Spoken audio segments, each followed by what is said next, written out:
में अमरीकी सदर डोनाल्ड ट्रंप और दीगर की मीडिया से गुफ्तगू आप मुलाहिज़ा फरमा रहे थे। उन्होंने कहा है कि ओवल ऑफिस में इसराइली और लेबनानी वज़ीर आज़म की मुलाकात का मुंतज़िर हूँ। लेबनान इसराइल जंग बंदी में 3 हफ्ते की तोसी का ऐलान भी कर दिया गया है और उन्हें ये भी कहा है कि लेबनान और इसराइल में जंग बंदी सबके लिए अच्छी बात है। लेबनान के अमन के लिए मिलकर काम करेंगे और लेबनान के साथ मिलकर वो काम करेंगे कि इससे हिजबुल्लाह से निजात मिले।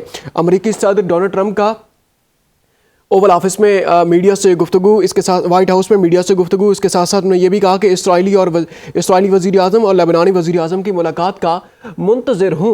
लेबनान से मिलकर काम करेंगे ताकि वो खुद को हिजबुल्लाह से महफूज रखे। लेबनानी सदर और इसराइली वज़ीर आज़म की मुलाकात चंद दिनों में ही वाइट हाउस में हो जाएगी। लेबनानी सदर दुनिया कैसीनो की तरह बन गई है और देखें क्या हो रहा है। इसके साथ साथ उन्होंने ये भी कहा है कि इसराइल पर हमला हुआ तो उन्हें अपना दिफा करना आता है। ओवल ऑफिस में इसराइली और लेबनान के सफ़ीरों से मुलाकात की जो बहुत अच्छी रही है। इस तारीखी मीटिंग में शिरकत करना एक बहुत बड़ा एहसास था। अमरीकी सदर डोनाल्ड ट्रंप ने कहा कि हम सऊदी अरब और रूस से ज़्यादा तेल पैदा कर रहे हैं। इसके साथ साथ उन्होंने ये भी कहा कि वेनेजुएला के साथ अच्छे ताल्लुकात हैं, हमें तेल की पैदावार में कोई मसला नहीं है। लेबनान इसराइल जंग बंदी में 3 हफ्ते की तोसी भी कर दी गई है।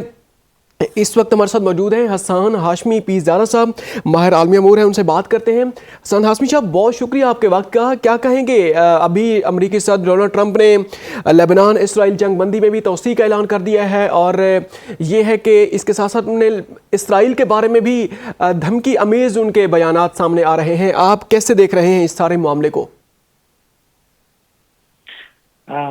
मैं जो है वो जो करंट जो ट्रूस जो है वो एक्सटेंड ये हुआ है, जो सीज फायर जो एक्सटेंड हुआ है, इसको बड़े अच्छी तरह से देख रहा हूँ। कॉज इसका जो डायरेक्ट इम्पैक्ट है वो ईरान और यूएस के नेगोशिएशन के ऊपर भी आएगा।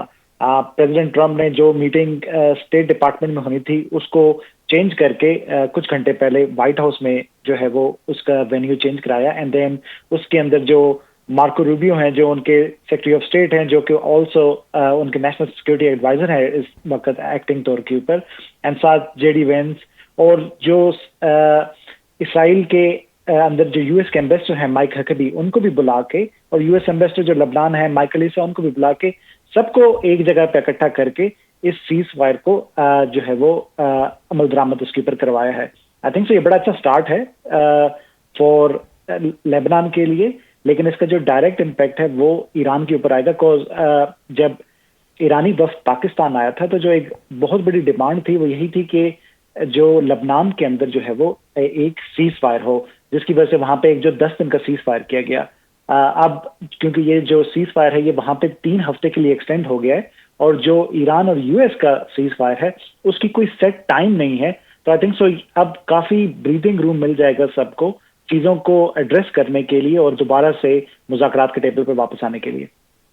लेकिन सर, ऐलान तो कर दिया गया है, पहले भी जंग बंदी का ऐलान किया गया है, लेकिन अमली तौर पे ये सीज फायर क्या इस पे अमल हो भी रहा है या नहीं, या वो जो मकासद है सीज फायर की जंग बंदी के बाद ही क्या वो भी हासिल किए जा रहे हैं? ये तो इसके ऊपर तो कोई क्लैरिटी भी नहीं है, क्योंकि बार बार रोज़ाना तकरीबन खबरें सामने आ रही हैं, मेन स्ट्रीम मीडिया कवर भी कर रहा है कि लेबनान में सीज फायर को इसराइल की जानिब से खुल्लम खुल्ला उसकी वायलेशन की जाती है।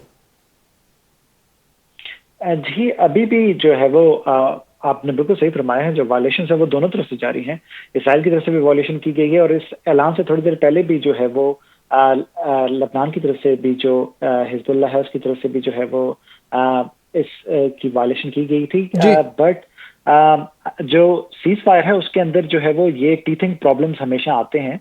अगर ब्रॉडर पिक्चर के लिहाज से देखा जाए तो आई थिंक सो लेबनीज जो अवाम है उसके लिए ये बड़ी खुशाइन खबर है। जब से ये जंग स्टार्ट हुई है मार्च 2 से, उस वक्त से 2200 लेबनीज जो हैं वो इस वक्त शहीद हो चुके हैं और ओवर 1 मिलियन लोग जो हैं वो डिस्प्लेस्ड हो चुके हैं कॉन्टीन्यूसली जो इसराइल के अटैक हैं लबनान उसके ऊपर से। तो आई थिंक सो यूएस का दरमियान में होने से इसराइल के ऊपर भी जो है वो ये पाबंदी आयद होगी कि वो इस सीज फायर को ना तोड़े, बिकॉज वो अब जो है वो यूएस को जो है वो जवाबदेह होगा।